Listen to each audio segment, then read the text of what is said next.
بسم اللہ الرحمن الرحیم. بلا تکلف کے ساتھ میں ہوں آپ کا میزبان راجہ انیس. آج کا اسپیشل پروگرام قائد اعظم محمد علی جناح کے نام، جن کی انتھک محنت کے بدولت ہمیں ایک آزاد مملکت حاصل ہوئی اور ایک ہم آزاد فضا میں سانس لے رہے ہیں. یقیناً اس کی قدر ان لوگوں کو ہوگی جن کو آزادی نہیں ملی یا جو آزاد فضا میں نہیں ہے یا جو مملکت آزاد نہیں ہے. ایک بہت بڑا احسان ہے قائد اعظم کا کہ انہوں نے اور ان کے ساتھیوں نے اتنی محنت کرنے کے بعد ہمیں ایک اتنا پیارا پاکستان ادا کیا. اب جو قائد اعظم کا فرمان ہے، جو ان کے ارشادات ہیں، جو انہوں نے قوم کو موٹیو دیا، کام کام اور کام، ہمیں کام کام اور کام کرنا چاہیے اور اس ملک کو قوم کی ترقی کے لیے دن رات محنت کرنی چاہیے. قائد اعظم کا ویژن یونٹی فیتھ ڈسپلن. کیا ہم یونائٹیڈ ہیں؟ کیا ہم ڈسپلن قوم ہیں؟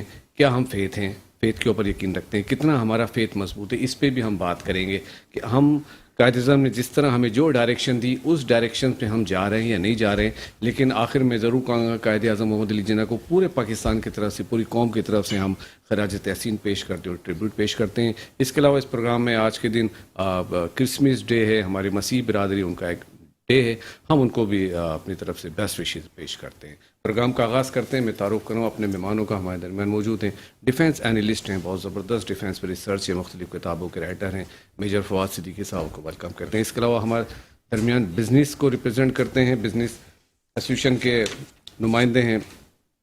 آپ ممبر ہیں مینیجنگ کمیٹی کے towel manufacture association of Pakistan کے. اس کے علاوہ former deputy convener F P C C I کے سینئر بزنس مین ہیں، بڑی زبردست کمانڈ رکھتے ہیں. مسٹر جنید الرحمان آپ کو ویلکم کرتے ہیں. اس کے علاوہ حکومت کے ہمارے درمیان ایک نمائندے موجود ہیں جو پی ٹی آئی کو ریپرزینٹ کرتے ہیں، مسٹر ارسلان مرزا صاحب. سر آپ کو ویلکم کرتے ہیں. فواد صدیقی صاحب میں آپ سے اسٹارٹ لیتا ہوں پروگرام کا، کیونکہ آپ ڈیفنس اینالسٹ ہیں. میں آپ سے یہ پوچھنا چاہوں گا، او آئی سی کانفرنس ہوئی، یورپین یونین بھی آئے، تمام مسلم کنٹریز بھی آئے، لیکن اس میں کہیں بھی افغانستان کو ایکنالج کرنے کی بات نہیں ہوئی اور پلس ان کو ایڈ دینے کی بات ہوئی. جبکہ امریکہ نے ان کے 9 بلین فریز کیے ہوئے. اگر وہی 9 بلین امریکہ ان کو دے تو میں سمجھتا ہوں کہ کسی ایڈ کی ضرورت نہیں ہے. جی رائے صاحب، آپ کا بہت بہت شکریہ. اور آپ کی بات بالکل وجہ ہے کہ او آئی سی کانفرنس ہم نے افغانستان کے مسئلے کو حل کرنے کے لیے بلوائی. سعودی عرب کی ایما پہ ہوئی اور پاکستان جو ہے اس کو میزبانی کا شرف جو ہے وہ حاصل ہوا. لیکن دیکھیے رائے صاحب، میں جس طرح پہلے بھی عرض کیا آپ کے ساتھ کہ اس وقت دنیا اس چیز کی متحمل نہیں ہو سکتی کہ طالبان جو 20 سال پہلے تھے وہ حکومت جو ہے وہ افغانستان میں رائج ہو. اب ویٹ اینڈ سی کی پالیسی ہے. یہ ایک بڑی خوش آئین چیز ہے کہ ایک مسلم امہ جو ہے ایک پیش پہ جمع ہوئی ہے اور انہوں نے اس چیز کا ادراک کیا ہے کہ جو افغانستان میں ہیومینٹیرین کرائسس جنم لے رہا ہے اس کے حل کے لیے جو ہے وہ یکسو ہو کے کوئی نہ کوئی فیصلے کیا جائے. لیکن اگر آپ یہ سمجھیں کہ او آئی سی کانفرنس جو ہے وہ اس مرحلے میں افغانستان کی حکومت جو کہ اس وقت عبوری حکومت ہے اس کو ریکگنائز کرے گی یا وہ پریشرائز کرے گی امریکہ تھرو یو این کہ جی ان کے جو ریزروز ہیں ان کو وہ جاری کیا جائے، تو شاید میں سمجھتا ہوں یہ قبل اس وقت.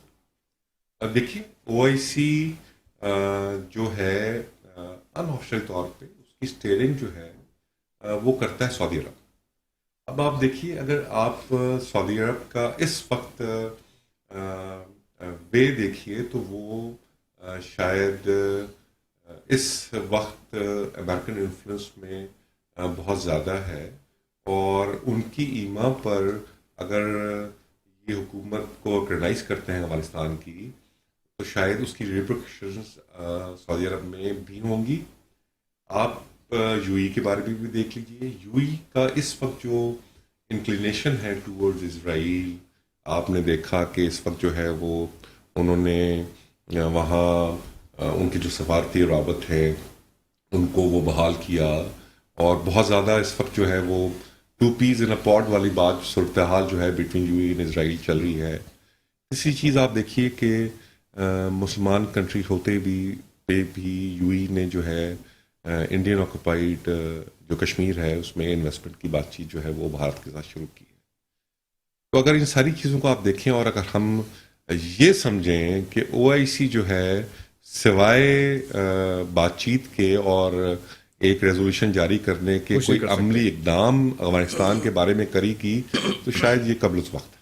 سر $9 بلین یہ OIC یہ بھی نہیں امریکہ کو کہہ سکتی کہ ان کے پیسے واپس کر دیں, ان کو ایڈ کی ضرورت نہیں. جی دیکھیے $9 بلین کے بارے میں تو امریکن کا بیان پچھلے دنوں ایک آیا, ان کی سیکرٹری جو انر سیکرٹری ان کے بارے میں کہا کہ جی اگر آج بھی ہم $9 بلین کو ایشو کرنے کے بارے میں گورنمنٹ بات کرے تو اس کا جو نظام اتنا پیچیدہ ہے تو وہ اس کو ریلیز ہوتے ہوئے بھی تقریباً سال سے اوپر لگے گا. یہ چیز تو انہوں نے پچھلے دنوں بتا دی. دیکھیے لیکن میں سمجھتا ہوں کہ دنیا اس وقت افغانستان کی جو عبوری حکومت ہے اس کی طرف دیکھ رہی ہے کہ وہ اپنا جو فیوچر کا لائحہ عمل ہے اس کو وہ واضح کریں کہ آیا کہ وہ جو نظام حکومت اس وقت افغانستان میں لے کر آ رہے ہیں کیا وہ ریفارمڈ حکومت ہوگی یا وہ 20 سال پہلے والی طالبان حکومت ہوگی. کیونکہ اگر تو وہ وہی حکومت ہوگی جس کی وجہ سے دنیا نے افغانستان کو آئسولیٹ کیا تھا تو پھر تو شاید کوئی بھی اس میں اپنی پہل نہ کرے. آپ دیکھیے پاکستان سب سے زیادہ افیکٹی ہے کہ جو بھی ڈیولپمنٹ افغانستان میں ہوتی ہے اس کے باوجود پاکستان بھی اس وقت جو ہے وہ یہ دیکھ رہا ہے کہ افغانستان کی جو حکومت ہے وہ کس جگہ پہ چلتی ہے, تاکہ جب وہ واضح ہوگا تو شاید پاکستان اور اس کے جو ہواری ہیں وہ شاید پہل کریں اس کو ریکگنائز کرنے کی. ٹھیک ہے فواد صاحب, میں آپ کے پاس دوبارہ آتا ہوں. جنید الرحمان صاحب آپ بزنس کمیونٹی سے بلانگ کرتے ہیں, ایکسپورٹ کے حوالے سے میں بات کرتا ہوں. ایکسپورٹس ہماری کم ہیں, امپورٹ زیادہ ہیں, بہت بڑا ٹریڈ ڈیفیسٹ ہے. گیس کے حوالے سے ہم بات کرتے ہیں, ایکسپورٹرز کہتے ہیں ہمیں گیس سستی ملنی چاہیے, ادھر تو مل ہی نہیں رہی, سستی کہاں سے ملے گی؟ جی بسم اللہ الرحمن الرحیم. بالکل آپ نے صحیح فرمایا. اس وقت تو ایک ایشو جو ہے وہ بہت کرائسس بہت سیویئر ہو گیا ہے, لیکن پچھلے تقریباً 2 سے 3 مہینے سے یہ ایک ایشو ریز کیا گیا تھا بزنس کمیونٹی کے مختلف فورم کی طرف سے کہ جس طرح پچھلے ونٹرز میں انڈسٹری نے گیس کے بحران کو فیس کیا اور جو ہے گوئنگ فارورڈ جیسے ونٹرز کے اندر یہ ایکسٹریم ہو جاتا ہے, سپلائی جو ہے وہ کم ہو جاتی ہے, ڈیمانڈ تھوڑی سی بڑھ جاتی ہے, تو اس کو دیکھتے ہوئے جو ہے یہ ایشو ریز کیا گیا کہ اس کو جو ہے بہتر طور پہ ورک آؤٹ کیا جائے اس سال, کیونکہ ایکسپورٹ ٹارگیٹ بھی گورنمنٹ بڑھا رہی ہے, ایکسپیکٹ بھی کر رہی ہے انڈسٹری سے کہ وہ ڈیلیور کرے, ہائر ایکسپورٹ کی طرف جائے. تو جب یہ ایشو ریز کیا گیا تو اس میں کچھ چیزیں سامنے آئیں کہ جی جو سپلائی ہے وہ ریسٹرکٹڈ ہے. اچھا میں آپ کو تھوڑا اس کا بیک گراؤنڈ دیتا ہوں. تقریباً کوئی 2 مہینے پہلے ایک ایشو ریز ہوا about the shipment of RLNG. Pakistan جو ہے وہ ایک کمپنی ہے گنور کے نام سے, اس کے تھرو RLNG امپورٹ کر رہا تھا. انفارچونیٹلی جب ڈیسیشنز ڈیلے ہوئے, لاسٹ ایئر RLNG کی پرائز جو ہے وہ $18 پر MB اٹھی تھی. لاسٹ ایئر سپٹمبر کے اندر جو ہے انفلیشن آیا دنیا میں, پرائز بڑھ گئی, $35 تک چلی گئی, 50 تک چلی گئی, واپس نیچے آئی. اس دوران ڈیسیشن نہیں ہو سکا کہ کس طرح کریں, کیسے اس کو مینیج کیا جائے گا. انفارچونیٹلی جو کمپنی تھی اس نے ڈیفالٹ کیا اور اس کا اثر آیا ہماری سپلائی کے اوپر کہ جو شپمنٹ آنا تھا ہمارے پاس ان نومبر وہ نہیں آ سکا, کیونکہ گیپ کو فل کرنا تھا, جو ہے ہمارے پاس سپلائی ڈیمانڈ گیپ کو برج کرنا تھا, جو ہے وہ شپمنٹ لیٹ ہوا, جس کی وجہ سے دسمبر میں یہ پہلے بھی فورسی کیا گیا تھا کرائسس آئے گا. اچھا اب مزید جو اس میں تھوڑی سی ایک بات جو ہے آپ کہہ لیں پریشانی کی وہ یہ ہے کہ اب جو سیکنڈ شپمنٹ اس کا ہے جو کہ 10 جنوری کو لینڈ کرنا ہے ہمارے پاس, وہ بھی وہ ڈیفالٹ کر گئے. تو دس از some thing which is very ویریسم کہ ہماری جو سپلائی ڈیمانڈ کا گیپ ہے جنوری میں بھی ایک کرائسس رہے گا. جو بالکل یہ چیز جو ابھی سننے میں آئی ہے کہ جو سپلائی ڈیمانڈ کا جو گیپ ہے ہمارا ان شپمنٹس کے تھرو برج ہونا تھا, وہ انفارچونیٹلی نظر آتا ہے کہ شاید جنوری میں بھی نہیں ہو سکے گا. تو یہ آئی وڈ سے کہ ڈیفینیٹلی ہمارے جو پالیسی میکرز ہیں ان کو یہ دیکھنا چاہیے کہ جب وہ گروتھ کی بات کرتے ہیں, جب وہ انڈسٹری کو ڈیلیور کرنے کی بات کرتے ہیں, تو they should also provide the resources timely. اگر فار ایگزامپل آج انڈسٹری بند پڑی ہے, آج اس وقت یہ پوزیشن ہے کہ جو گیس نہ ہونے کی وجہ سے ٹیکسٹائل انڈسٹری بہت بری طرح سفر کر رہی ہے. ڈائنگ ملز بند پڑی ہیں, جو گیس جنریشن پر ریلائی کرتے ہیں وہ بند پڑے ہیں. تو ہاؤ از پاسبل, اور اس کا آپ دیکھیں اس کا جو اثر ہے وہ نہ صرف ہماری لوکل اکانومی پہ آتا ہے, جاب لیسنس بڑھتی ہے, پلس دوسرے کہ جو ہمارے بائرز ہیں جو وہ دیکھ رہے ہیں جو کہ یہاں پہ کیا ہو رہا ہے, وہ کمپیئر کرتے ہیں, دیکھتے ہیں کہ جی شپمنٹ جب لیٹ ہوتے ہیں ان کے تو الٹیمیٹلی جو ہے ان کا بھی کانفیڈنس شیک ہوتا ہے. تو انٹرنیشنل ورلڈ میں بھی اس کا ایک بڑا ایک آپ کہہ لیں کہ ایک بڑا نیگیٹو امپیکٹ جاتا ہے, which is not good for image for the country actually. تو دوسری بات اس میں آپ یہ بھی دیکھیں کہ اس کے اوپر ورک نہیں کیا گیا. آج سے کوئی 1 مہینے پہلے ایک پلان دیا گیا کہ اس کے کہ ہم ڈے وائز جو ہے مطلب ہم ویکلی گیس کی لوڈ شیڈنگ کریں. انڈسٹری نے خود والنٹری ایک پلان دیا کہ جی ہم ٹھیک ہے، ہم سمجھ رہے ہیں شارٹیج ہے اور اس کو ہم نے مینیج کرنا ہے، گورنمنٹ کا ساتھ دینا ہے ان اے پازیٹیو وے، کہ ہم ہر دن ایک انڈسٹریل زون بند کریں گے کراچی کا، اور ایک سائیکل بنایا گیا سب نے، جو بڑا مشکل کام ہوتا ہے بٹ سب کو آن بورڈ لی گیا بیٹھ کے اور اس کو ڈیسائیڈ کیا گیا، اس کو 1 مہینہ لگا دیا اس کو جو ہے فائنلائز کرنے کے اندر. تو یہ چیزیں دیکھیں، یہ تو بالکل پرائیورٹی والی چیزیں ہیں، ان کو تو ظاہر ہے ڈیفینیٹلی پرائیورٹی بھی رہنا چاہیے. اب جب ڈیسیجن ہو گیا اس کے بعد بھی 1 ویک گزر گیا، کوئی اس پہ امپلیمنٹ نہیں ہوا، تو I think so these things reflect کہ ہمیں we need to straighten our priorities, کہ اگر فار ایگزامپل ہم چاہتے ہیں کہ ہمارے ملک کی ایکسپورٹ بڑھے، امپلائمنٹ بہتر ہو، گروتھ بہتر ہے، تو we need to provide the resources. ٹھیک ہے جنید بھائی، میں آپ سے دوبارہ بات کروں. ارسلان مرزا صاحب، آپ پی ٹی آئی کو ریپرزینٹ کرتے ہیں فائنینس سیکٹری سندھ کے.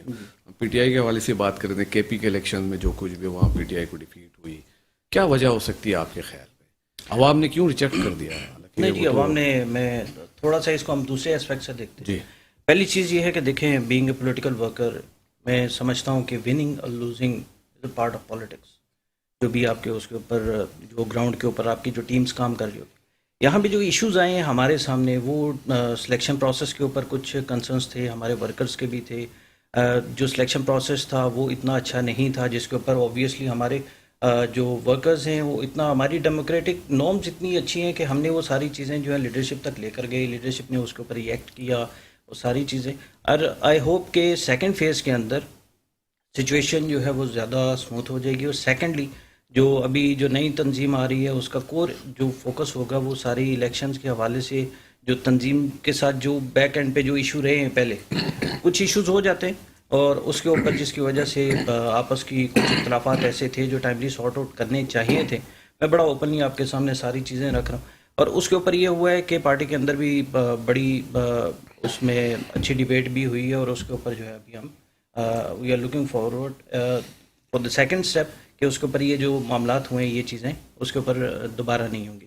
تیسری چیز یہ ہے کہ کے پی کے اندر ڈیفیٹ ایسا ہم نہیں کہہ سکتے، وہاں پہ جو ہے کچھ ووٹ جو ہے وہ ہمارا آپس میں بٹا ہے، جس کی وجہ سے ہماری پارٹی کو اس کے اوپر کچھ جو بھی اس کے کانسیکوینسز ہیں وہ فیس کرنے پڑے. بٹ ایشو یہ ہے کہ نہ تو وہاں پہ کسی مولانا فضل الرحمان صاحب کے علاوہ کسی دوسری پارٹی کو کوئی ریکگنیشن بھی وہاں پہ نہیں ملی. یہ جو سارے شادیانے بجا رہے ہیں، ڈنڈے بجا رہے ہیں پچھلے 3-4 دن سے کہ پی ٹی آئی ختم ہو گئی ہے، وہ ساری چیزیں. دیکھیں، ایشوز آتے ہیں، پارٹی بہت زیادہ گرو کر چکی ہے. ہماری ممبرشپ کی بات کریں، ہماری تنظیم کی بات کریں، وہ مینی فولڈز جو ہے وہ کئی ٹائمز وہ بڑھ چکے ہیں.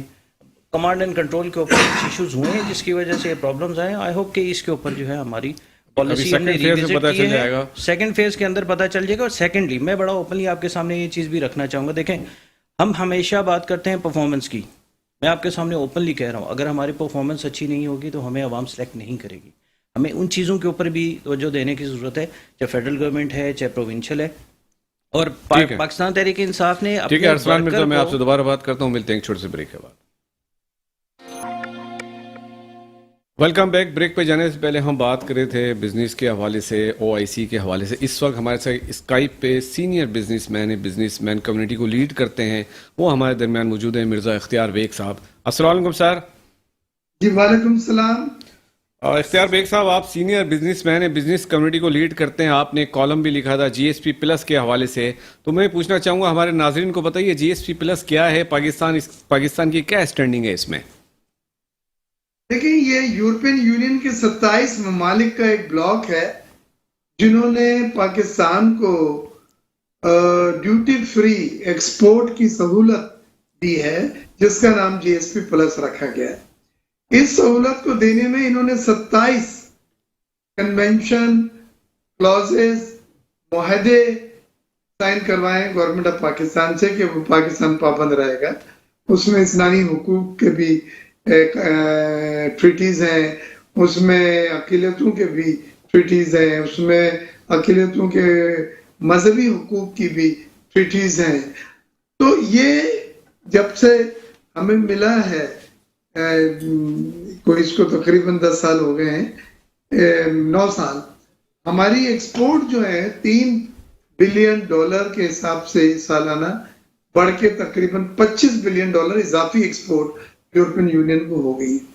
اور یورپین یونین ہماری سیکنڈ لارجسٹ مارکیٹ بن گیا ہے، کیونکہ بائر یقیناً ہم سے خریدنا چاہتا ہے، کیونکہ ہمارے یہاں سے پاکستان سے جب شپمنٹ جاتی ہے تو وہاں اس کو ڈیوٹی نہیں دینی پڑتی، جبکہ بنگلہ دیش، انڈیا اور چائنا میں اگر وہ امپورٹ کرے گا تو اس کو 10%، 11%، 12% ڈیوٹی ہے. تو یہ ایک فائدہ ہے. یورپین یونین کی جی ایس پی پلس کے ساتھ ساتھ اس کا ریویو ہر 5 سال کے بعد ہوتا ہے. 2 ریویو ہوئے اور انہوں نے عدم اعتماد کا اظہار کیا ہے. یورپین یونین نے یہ کہا ہے کہ پاکستان انسانی حقوق کے قوانین پر عمل درآمد نہیں کر رہا اور مذہبی آزادی جو ہے وہ اقلیتوں کو نہیں پاکستان میں دی گئی، اور اس میں جو توہین رسالت وغیرہ کے کچھ کیسز تھے اس کے اوپر انہوں نے اس کا حوالہ دیا. تو چودھری سرور صاحب بھی گئے تھے، میں بھی. یورپین یونین کے جو ایمبیسڈر ہیں وہ کراچی آئی تھی، پورے دن ان سے میٹنگ رہی اور انہوں نے یہ تو کر دیا ہے کہ یہ نیکسٹ ایئر تک یورپین یونین کا یہ ایگریمنٹ جاری رہے گا سہولت کے ساتھ، یعنی 31 دسمبر 2023 تک یہ ہمارے ساتھ رہے گا. لیکن 1 جنوری 2024 سے مزید 10 سال کے لیے جب اس کو رینیو کریں گے، معاہدے کی تجدید اگر کی جائے گی تو وہ ریویو کریں گے اور نئے کلازز کے اوپر ہوگا. نئے قوانین سخت ہیں، پہلے 27 تھے اب وہ 33 ہو گئے ہیں، اور اس میں یہ بھی ایک معاہدے میں کلوز ہے کہ یورپین یونین اگر معاہدے پہ عمل درآمد صحیح معنوں میں نہیں ہو رہا تو وہ مجاز ہے کہ اس معاہدے کو کینسل کر دے. پاکستان کو بہت کیئرفلی چاہیے کہ اس کے تمام معاہدوں پہ عمل درآمد کریں، کیونکہ انڈیا لگا ہوا ہے، کوئی سی بھی خلاف ورزی ہوتی ہے تو وہ اس کو چھالتا ہے یورپین یونین میں. جی ہاں. اچھا، میں اب آپ نے بہت تفصیل سے جواب دیا. میں اب آئی ایم ایف کے حوالے سے بات کر لیتا ہوں. جو آئی ایم ایف نے ہمیں لون دینا تھا 1.2 بلین، ابھی تک ڈیلے ہے. حالانکہ ہم نے ان کی تمام شرائط مان لی، انہوں نے جو کچھ بھی کہا ہم مانتے چلے گئے. تو سر کیا وجہ ہے، ابھی تک کیوں ڈیلے ہے وہ؟ دیکھیں، آئی ایم ایف کا ایگریمنٹ ابھی ایک تو ان کی بورڈ کی میٹنگ جنوری میں ہوتی ہے تو بورڈ اس کا فائنل کرے گا. ابھی اسٹاف لیول پہ ایگریمنٹ ان پرنسپلی ایگری ہوا ہے لیکن بورڈ نے اپروول نہیں دی. دوسرے کچھ شرائط آئی ایم ایف کے ابھی بھی کرنا باقی ہے. ایک منی بجٹ آنا ہے جو پاکستان نے ایگری کیا ہے، جس میں پیٹرولیم ڈیولپمنٹ لیوے 30 روپے فی لیٹر پیٹرولیم مصنوعات میں ہم لگائیں گے، 4 روپے فی لیٹر ماہانہ یہ وصول کریں گے جون 2022 تک. دوسرے 350 ارب روپے کی ٹیکس کی ایگزمپشن جو ہیں جو ہمیں دی ہوئی ہیں کھانے پینے کی اشیاء میں سیل ٹیکس کی کمی کی صورت میں، وہ آئی ایم ایف نے کہا ہے کہ وہ سب وڈرا کر لو. وہ 350 روپے کے اضافی ٹیکس لگ جائیں گے. اور بہت ساری شرائط ہیں اس میں، ڈسکاؤنٹ ریٹ کا اسٹیٹ بینک کا 1.5% بڑھایا، پھر 1% بڑھایا. پھر اسی طرح revenue target F B R کا ہے کہ 5,600 ارب روپے کا تھا، وہ کہتے ہیں نہیں، اس کو بڑھا کے اب 6,400 ارب روپے کرنا ہے، اور یہ ایک بہت بڑا ٹاسک ہے. پھر پبلک سیکٹر ڈیولپمنٹ پروجیکٹ جو 900 ارب روپے کا تھا جس کا بجٹ، اس کو کم کرنے کو کہہ رہے ہیں 700 روپے پہ لے آئی. تو یہ سب چیزیں منی بجٹ کی شکل میں، کیونکہ فائنینس بل ہے، اپروو ہوں گی، اور اپوزیشن اس پہ بضد ہے کہ یہ ہم نہیں ہونے دیں گے. حکومت کوشش کر رہی ہے، کبھی کہتی ہے کہ ہم آرڈیننس سے لے آئیں گے لیکن فائنینس بل آرڈیننس سے نہیں آتا، تو کبھی کہتے ہیں کہ ہم جوائنٹ سیشن کریں گے سیشن میں. جی قومی اسمبلی کا. جی بہت شکریہ مرزا اختیار بیگ، ہمیں جوائن کرنے کا بہت شکریہ آپ کا. میجر فواد صدیقی صاحب، میں آپ سے دوبارہ پوچھنا چاہوں گا کہ جس طرح آپ نے کہا، جس طرح ہم نے انفلوئنس کی بات کی کہ سعودیہ کے اوپر جس طرح سعودیہ پہ انفلوئنس ہے، پاکستان بھی تو کبھی نہ کبھی بلکہ ہمیشہ سے کسی نہ کسی کا انفلوئنس میں رہا ہے، جیسے ابھی چائنا کے انفلوئنس میں ہم چل رہے ہیں رائٹ ناؤ. دیکھیے رائے صاحب، بالکل بڑی بات آپ کی بات بالکل بجا ہے. دیکھیے ہم جیسی جو کنٹریز جن کی اکنامی بہت فریجائل ہوتی ہے، اس اکانومی کی وجہ سے ہم کہیں نہ کہیں کسی نہ کسی ورلڈ پاور کے انفلوئنس میں ضرور رہتے ہیں، ہم جیسی اور ہمارے جیسے اور بھی والے. دیکھیے ہمیشہ سے بات ہوئی ہے کہ جی آئندہ جو وار ہوگی وہ کنونشنل نہیں ہوگی، گولیوں کی، بندوقوں کی، ٹینکوں کی نہیں ہوگی. جب بھی وار ہوئی وہ اکنامیکل ہوگی. آپ اکنامیکل طور پہ کسی ملک کو اتنا کمزور کر دیتے ہیں کہ وہ پر فورس اس ملک کی جو پالیسیز ہیں، اس ملک کی جو بات ہے وہ ماننے پہ تیار ہو جاتا ہے۔ دیکھیے ہاں، پاکستان کا میں ہمیشہ سے بات کرتا رہا ہوں کہ جو محل وقوع ہے، جس جگہ پہ پاکستان ہے، اس کی امپورٹنس ہمیشہ سے دنیا کی نظروں میں رہی ہے، اور ہر جو ورلڈ پاور ہے وہ اس جیو پولیٹیکل جو جگہ ہے پاکستان کی، اس کے اوپر اپنا انفلوئنس برقرار کرنے کی وہ کوشش کرتا رہا ہے، جس کی وجہ سے اس نے جو ورلڈ پاورز ہیں انہوں نے بہت سارے اپنے ہتھ کنڈے جو ہیں استعمال کیے۔ دیکھیے میں ہمیشہ بات کرتا ہوں کہ اس محل وقوع جو پاکستان جہاں موجود ہے، it acts a bridge between Central Asian countries and Middle East and Europe. بڑا زبردست برج ہے، جس کے بارے میں اقبال صاحب نے بھی بات کی تھی، میں ہمیشہ بات کرتا ہوں، آج وہ آپ دیکھ رہے ہیں میٹرلائز ہو رہا ہے۔ ایک کو مسلم حرم کی پاسبانی کے لیے نیل کے ساحل سے لے کر تا بخاک کاشغر، آج آپ دیکھیے جو سی پیک ہے وہ کاشغر میں جا کے کلمنیٹ ہو رہا ہے۔ سر میں آپ کے پاس دوبارہ آتا ہوں، ملتے ہیں ایک چھوٹے سے بریک کے بعد۔ Welcome back. بریک میں جانے سے ہم بات کر رہے تھے میجر فواد صدیقی صاحب سے، ہم چائنا کے انفلوئنس کی بات کر رہے تھے پاکستان کے اوپر، ہم کسی نہ کسی کے انفلوئنس میں ہمیشہ رہے ہیں۔ جی دیکھیے اس میں کوئی دو رائے نہیں ہے۔ پاکستان کا جس طرح میں آپ سے بات کر رہا تھا محل وقوع ہے، تمام دنیا کی نظریں اس محل وقوع پہ ہمیشہ سے رہی ہیں۔ کہیں نہ کہیں ہم کبھی نہ کبھی کسی نہ کسی ورلڈ پاور کے انفلوئنس میں ضرور ہیں، لیکن دیکھیں میں سمجھتا ہوں کہ اب شاید پاکستان کو یہ ادراک ہوا ہے کہ جی ہم نے کسی نہ کسی ورلڈ پاور کے انفلوئنس میں رہ کر ہم نے شاید ان کو تو فائدہ پہنچایا، لیکن الٹیمیٹلی نقصان ہمارا اپنا ہوا۔ اب ہم شاید یہ ادراک کر پا رہے ہیں کہ جی اب ہم سب سے پہلے اب پاکستان کا مفاد جہاں ہوگا ہم وہی کام کریں گے، ہماری پالیسیز، ہماری فارن پالیسیز، ہماری اکنامیکل پالیسیز جو ہیں وہ سنگل ایم پہ چلیں گی، اور وہ ہے کہ پاکستان کا مفاد سب سے پہلے۔ سر سب سے پہلے تو پاکستان ہمیشہ سے ہی تھا، لیکن کچھ نہ کچھ مجبوریاں ایسی آ جاتی ہیں، میں ہمیشہ ہمیں کمپرومائز کرنا پڑتا ہے۔ جی بہت بجا بات کی۔ دیکھیں آپ نے ایک کانسیپٹ تھا تو پرانا، لیکن پچھلے دنوں وہ بہت زیادہ ہو رہا ہے، 5th generation warfare. 5th generation is a multi prong warfare, جس طرح میں آپ سے پہلے عرض کر رہا تھا کہ اب شاید زمانہ نہیں رہا کہ ہم جو ہیں وہ کنونشنل وار پہ جائیں۔ دوسری جنگ عظیم کے بعد اب دنیا اس نتیجے بھی پہنچی کہ شاید نیوکلیر جو وار ہے وہ بھی نقصان دہ۔ نیوکلیر کیپیبلٹی ڈیٹررنس کے لیے تو ہو سکتی ہے، آپ نے اپنی پیس کو قائم کرنا ہے اس ریجن میں، وہ کیپیبلٹی آپ وہ رکھ تو سکتے ہیں، لیکن اس کو استعمال کرنے کا ایک اختراع ہے جو ہم جیسے لوگوں نے بنائی، وہ ہے میڈ تو ایک پاگل پن ہے، لیکن اس کی ایبریشن کیا ہے؟ میوچولی اشورڈ ڈسٹرکشن، یعنی کہ کہیں بھی میوچل کیپیبلٹی استعمال ہوئی دونوں نیوکلیر کمپنیز کے درمیان تو وہ میوچلی اشورڈ ہے کہ جی ڈسٹرکشن دونوں طرف ہوگی، تو یہ چیزیں نہیں ہیں۔ تو اب میں جو آپ سے عرض کر رہا تھا کہ جی کس طرح شکست دی جائے، اکنامیکلی طور پہ آپ اس ملک کو اتنا کمزور کر دیں، قرض کے جکھنجے میں آپ اس کو اتنا زیادہ پھنسا دیں کہ آپ جو کہیں وہ کریں گے۔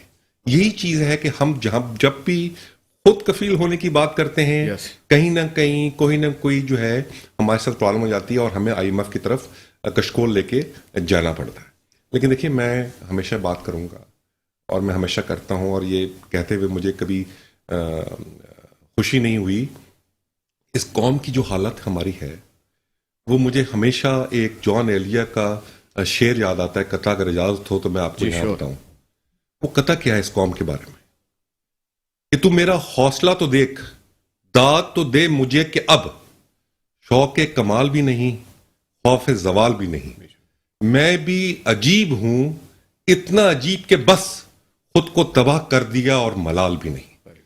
دیکھیے یہ اس وقت ہماری قوم کی حالت ہے کہ ہم اس وقت صرف آج کی سوچ رہے ہیں کہ آج ہم نے ہمارا گزر جائے تو کل کی کل دیکھی جائے۔ ٹھیک ہے میجر فواد، آپ سے میں دوبارہ بات کرتا ہوں۔ جنید رحمان صاحب، جیسے اختیار بیگ صاحب نے کہا ایک منی بجٹ بھی آ رہا ہے تھرو IMF، تو اب آپ کیا سمجھتے ہیں کہ ویسے ایک مہنگائی کا طوفان ہے تو ہم مزید تیار ہیں اس طوفان کے لیے؟ یہ طوفان مزید اضافہ ہونے والا ہے؟ دیکھیے میں آپ کو ایک اور گزارش کرنا چاہوں گا. ابھی آپ نے گیس کی لوڈ شیڈنگ کے حوالے سے بات کی, مسائل کی بات کی, تو میں اس میں آپ کے پروگرام کے توسط کے حوالے سے کہنا چاہوں گا. پچھلے 2 دن سے ہم دیکھ رہے ہیں کہ منسٹر ہیں ہمارے صاحب جو اس ایشو کو ڈیل کر رہے ہیں, انہوں نے ایک ایشو ریز کیا کہ کچھ اسٹے آرڈر لیا گیا جو ہے وہ کورٹ سے, جس کی وجہ سے جو ہے وہ ان کو مشکل آ رہی ہے مینیج کرنے میں چیزوں کو جو ہے. تو میں یہ کہنا چاہوں گا کہ یہ بالکل ایک ریسنٹ چیز ہے, اور یہ گیس کا جو کرائسس ہے تقریباً 2 مہینے سے چل رہا ہے پچھلے, تو اس کو اس سے جو ہے لنک کرنا میرا خیال ہے ایک مناسب بات نہیں ہے. اور یہ کہ کوشش یہ ہے ہم چاہیں گے کہ کرے فیڈرل گورنمنٹ سے ریکویسٹ ہے کہ وہ جس طرح ان کا کمٹمنٹ تھا ود انڈسٹری, وہ ایکسپورٹ انڈسٹری کو جو ہے وہ گیس جو ہے وہ بحال کرے تاکہ اپنی جو ہے مومنٹم برقرار رہ سکے. پلس دیکھیں سب سے زیادہ نقصان اس میں ملک کا ہے, کیونکہ جب ظاہر ہے پہیا رکے گا انڈسٹری کا تو ایکسپورٹ بھی کم ہوگی تو ملک کا نقصان ہوگا. تو میں اس پہ کہوں گا کہ خاص نظر ثانی کریں اور اس کو جلدی ریویو کریں. جہاں تک دوسری بات آپ نے کہی ریگارڈنگ بجٹ کے حوالے سے, دیکھیں یہ ایک مارچ کے اندر ایک آلریڈی ایک ریویو آ چکا ہے. 140 ارب روپے کے انکم ٹیکس سے ایگزامپشنز جو تھے وہ آلریڈی وڈرا کی جا چکے ہیں, جو آلریڈی مارچ میں ہو چکا ہے ایک تھرو انکم ٹیکس آرڈیننس. اب یہ ایک سیکنڈ فیز کی بات ہو رہی ہے, اسے منی بجٹ کا نام دیا جا رہا ہے, جس میں 350 ارب روپے کے جی ایس ٹی جو ہے جنرل سیل ٹیکس کا جو ہے وہ ایگزامشن وڈرا کرنے کی بات ہو رہی ہے. اس کا ایک پارٹ یہ ہے, اور دوسرا پارٹ اس کا یہ ہے کہ 700 ارب روپے کے نئے ٹیکس لگانے کی بات کی جا رہی ہے. اب جو اس کا پہلا پارٹ ہے جس میں 350 ارب روپے کے سیل ٹیکس وڈرا کرنے کی بات کی جا رہی ہے, یہ ڈیفینیٹلی مہنگائی پہ اس کا اثر پڑے گا. عام انسان کی جو قوت خرید ہے وہ اس سے افیکٹ ہوگی, اور جو ایک کامن مین ہے وہ سفر کرے گا. اور جب دوسرا اس کا جو فیز ہے جس میں 700 ارب روپے کی نئے ٹیکس لگانے کی بات کی جا رہی ہے, اس میں یہ بات چل رہی ہے IMF سے جو بات سننے میں آئی ہے کہ جو فوڈ ہے, جو فوڈ کے آئٹمز ہیں اور جو بیسک نیسیسری کے آئٹمز ہیں ان کو چھوڑ کے تقریباً 300-350 ارب روپے کے ٹیکس جو ہیں وہ لگائے جائیں. یہ ابھی 12 جنوری کو غالباً جو ہونے جا رہا ہے جو ڈائیلاگ, اس کے اندر یہ بات جو ہے کی جائے گی جو ہے. تو اور جو دوسرا جو IMF کا ذکر کیا آپ نے, اس کا جو ان کا جو ڈائیلاگ ہے 12 جنوری کا, اس کے اندر ایک اور بھی جو ہے چیز جو ہے وہ یہ کہ اسٹیٹ بینک کو جو ہے جو ایکٹ ہے اس کو ریوائز کرنے کی بات بھی کی جا رہی ہے. تو یہ چیزیں ایسی ہیں جو کہ ڈیفینیٹلی ڈیسیشنز جو ہے اس میں لینے پڑیں گے ہمارے کوئی راستہ نہیں اس کے علاوہ گورنمنٹ کو, اور دیکھیں کہ کس طرح اس کو بہتر طور پہ ہینڈل کرتے ہیں. مگر اس میں کوئی دوسری بات رائے نہیں ہے کہ ڈیفینیٹلی اس سے انفلیشن اور مہنگائی بڑھے گی. اور ہمارے یہاں دیکھیں ایک اس کی وجہ یہ بھی ہے, بنیادی چیز کو ایڈریس نہیں کیا گیا. اگر آپ دیکھیں ٹوٹل جو ٹیکس کلیکشن ہے اس وقت, ابھی ریسنٹلی لاسٹ ویک کی بات ہے, ایک نیوز سرکولیٹ کر رہی تھی کہ جو ڈائریکٹ ٹیکس کلیکشن ہے FBR کی, جو کہ ریٹرن فائل کر کی جاتی ہے جیسے آپ ہم ریٹرن فائل کرتے ہیں, وہ اس وقت کم ترین سطح پہ آ گئی ہے. یعنی جو فیلڈ انفارمیشن آفیسرز جو جمع کرتے ہیں, جو ایک سسٹم ہے FBR کا ٹیکس کلیکشن کا ڈائریکٹ کا, وہ اس وقت بالکل ایک لوئسٹ 40% ڈراپ کیا اس نے پچھلے سال کے مقابلے میں. تو یہ تو ایک ریورس گیئر میں سمجھوں گا, کیونکہ دیکھیں ہمارے جو میکینزم بنا ہوا ہے ٹیکس کلیکشن کا وہ ہے انڈائریکٹ ٹیکس کلیکشن. مینس ایک GST لگا دیں, فلاں لیوی لگا دیں, فیڈ ٹیکس لگا دیں, اور اس کا اثر جو ہے ہر ایک پہ جاتا ہے, چاہے وہ چھوٹا ہو یا بڑا ہو, اس کے اوپر کسی بلا تفریق جو ہے. تو ڈیفینیٹلی جب آپ اس طرح ڈائریکٹ ٹیکس, جب آپ انڈائریکٹ ٹیکس لگائیں گے تو اس کا اثر تو سب پہ جائے گا. تو یہ جو ٹیکس کلیکشن کا نظام ہے یہ دنیا کے حساب سے بھی سوٹ نہیں کرتا, کیونکہ ایک پیمانہ ہے ورلڈ دنیا میں. ڈائریکٹ تو دیتے نہیں ہیں, اسی لیے ہمیں جی میں آپ کو عرض کروں کہ اس میکینزم کو نہیں ٹھیک کیا جا رہا. کیونکہ دیکھیں جب آپ ڈائریکٹ ٹیکس لینے کی بات کریں گے نا, تو آپ کو ایسے فیصلے کرنے پڑیں گے, ان لوگوں کی طرف جانا پڑے گا جن کو آپ چھیڑنا نہیں چاہتے, تو وہاں پہ آپ کو جب مسائل آتے ہیں. تو اس لیے کوشش ہی ہوتی ہے کہ ہم اس طرف آ جائیں. تو یہ بھی ایک بہت بڑا فلو ہے جس کی وجہ سے جو ہے جنرلی بوجھ عوام پہ پڑتا ہے. ٹھیک ہے, ارسلان مرزا صاحب آپ PTI کو ریپرزینٹ کرتے ہیں, بڑی امیدیں تھیں PTI گورنمنٹ آئے گی, تبدیلی آئے گی, 3 سال ہو گئے میرا خیال, بلکہ اس سے بھی زیادہ 20 مہینے تقریباً رہ گئے, تو ابھی تک کوئی ڈیلیوری نظر نہیں آ رہی. آپ کیا سمجھتے ہیں آنے والے 20 مہینوں میں کوئی چانسز ہے عوام کو کچھ بینیفٹ ملنے کے, کچھ مہنگائی ختم ہو جائے, پیٹرول سستا ہو جائے, ڈالر نیچے آ جائے؟ جی بالکل, میں تھوڑا سا آپ کو بیک گراؤنڈ کے اندر لے کے جاؤں. دیکھیں جب PTI گورنمنٹ میں آئی تو جو حالات تھے, جو کرنٹ اکاؤنٹ ڈیفیسٹ, جو حالات ٹیکس کلیکشن کے لیے جو ساری بات کریں, دیکھیں اس کے اوپر ڈیفینیٹلی ہماری جو پالیسی میکنگ جو باڈیز ہیں وہ ڈیفینیٹلی ایک فیکٹر کو اس کے اندر اسرٹین کر کے اس کے اوپر پالیسی میکنگ کر رہے ہیں. باقی جہاں تک بات ہے انفلیشن کے اوپر جو ہے 2 آپ کے فیکٹرز ہیں. آپ دیکھیں آئل پرائسز اور باقی ساری چیزیں جو افیکٹ کر رہی ہیں. پھر جو لوکل آپ کے ڈومیسٹک جو سپلائی لائنس ہیں, ڈومیسٹک جو پرائس جو کنٹرولز ہیں, اس کے اوپر ڈیفینیٹلی بہت ساری چیزیں ایسی ہیں کہ گورنمنٹ کے اینڈ سے پالیسی تو بنتی ہے, لیکن صوبائی لیول پر جب وہ چیزیں آتی ہیں تو پھر 18ویں ترمیم کی نظر ہو جاتی ہے. تیسری چیز جو یہ بات کریں, دیکھیں مجھے بڑا افسوس سے کہنا پڑ رہا ہے, میں کسی کو اسپیسیفکلی تو نہیں کہتا ہوں، لیکن انڈسٹریلسٹ جو ہیں وہ ان کو اپنی طرف تو انگلی کرتے ہوئے میرے خیال سے تھوڑا سا گھبراتے ہیں، دوسرے کی طرف تو فٹافٹ انگلی کر دیتے ہیں. مجھے یہ بتائیں کہ جو بڑے ہیں شوگر انڈسٹری کے اوپر کوئی ٹیکس، اس کے اوپر جو ایویژن ہو رہی ہے وہ، پھر اس کے علاوہ جو باقی جو سیکٹرز ہیں کنسٹرکشن اور یہ ساری چیزیں، تو پاکستان تحریک انصاف جو ہے ٹریک اینڈ ٹریس کا سسٹم جو اس کے اوپر امپلیمنٹ کیا ہے وہ ساری چیزیں، سو دیٹ کہ جو لانگ ٹرم بیسس کے اوپر المیہ سب سے بڑا یہ ہے کہ جو بھی فائنینشیل آپ کی جو کمٹمنٹس ہوتی ہیں یا اکنامک جو آپ کا پورا سائیکل چلتا ہے، it's a long term strategy اور لانگ ٹرم پروسیس. اس سے پہلے کی جو گورنمنٹ تھی انہوں نے جب بھی وہ جاتی تھی انہوں نے اپنے الیکشن کو، نیکسٹ الیکشن کو سیکیور کرنے کے سلسلے میں ڈیولپمنٹ فنڈ کے حوالے سے وہ اندھا دھند پیسہ وہ خالی کر کے جاتی تھی. اب جو ساری چیزیں ہیں انٹرنیشنل آپ کی پیمنٹس بھی ہیں، ساری چیزیں انٹرسٹ ہے، پھر اس کے بعد NFC کی مد میں جو صوبوں کو پیسہ مل جاتا ہے، فیڈرل گورنمنٹ کے پاس رہتا کہ 18ویں ترمیم کے بعد صوبائی آٹونومس آپ کو آلریڈی مل چکی ہے. آپ کو یہ چاہیے تھا جو بیسک آپ کے پاس شعبے ہیں ایٹ لیسٹ اس کے اوپر کریں. آپ سمپل سی اگر میں آپ کے سامنے رکھتا ہوں کہ جو آپ ضروریات اشیاء زندگی ہیں اس کے اوپر اگر آپ اس کے اوپر آپ صرف جو ہے ویریئنس لے لیں پنجاب کا اور سندھ کا، تو اس کے اوپر آپ دیکھیں گے کہ اچھا خاصا ڈفرینس ہے. پھر اس کے بعد جو ہورڈنگ ہے وہ ساری چیزیں، میں یہ سمجھتا ہوں کہ اس کے بجائے کہ صرف فیڈرل گورنمنٹ کے اوپر انگلی اٹھائی جائے، ہمیں انڈیویجول بھی اپنے آپ کو بھی دیکھنا ہے کہ ہمارے جو طور اتوار ہیں وہ کس طرح کے، ہمیں اپنے آپ کو بھی اکاؤنٹیبل کرنا ہے. ٹیکس نیٹ کی جو بات ہے اب ہم نے کرنا ہے سارے لوگوں کو وہ لے کر آئے. دیکھیں اگین یہ جو ساری پالیسیز ہو رہی ہیں امپورٹ لیڈ اکانومی سے ایکسپورٹ لیڈ اکانومی کے اوپر آ رہے ہیں، پھر جو کنسٹرکشن کے لیے سر میرے پاس ٹائم کم ہے. ارسلان مرزا صاحب آپ کا بہت شکریہ. جنید رحمان صاحب، میجر فواد صدیقی صاحب، جیسا کہ میں نے پروگرام کے شروع میں کہا اتنا خوبصورت ملک کا تحفہ دینے پر ہم قائد اعظم کا شکر گزار ہیں اپنی طرف سے، اپنی پوری قوم کی طرف سے. جیسا کہ میجر فواد نے بھی کہا، میں ہمیشہ کہتا ہوں پاکستان ہماری جان، ہماری شان، ہماری آن، سب سے پہلے پاکستان میں ہماری جان بھی قربان. انشاءاللہ تعالیٰ پاکستان ہمیشہ کے لیے قائم ہو اور ہمیشہ قائم رہے گا. ملتے اگلے پروگرام میں. راجہ اس کو اجازت دیجیے. اللہ نگہبان.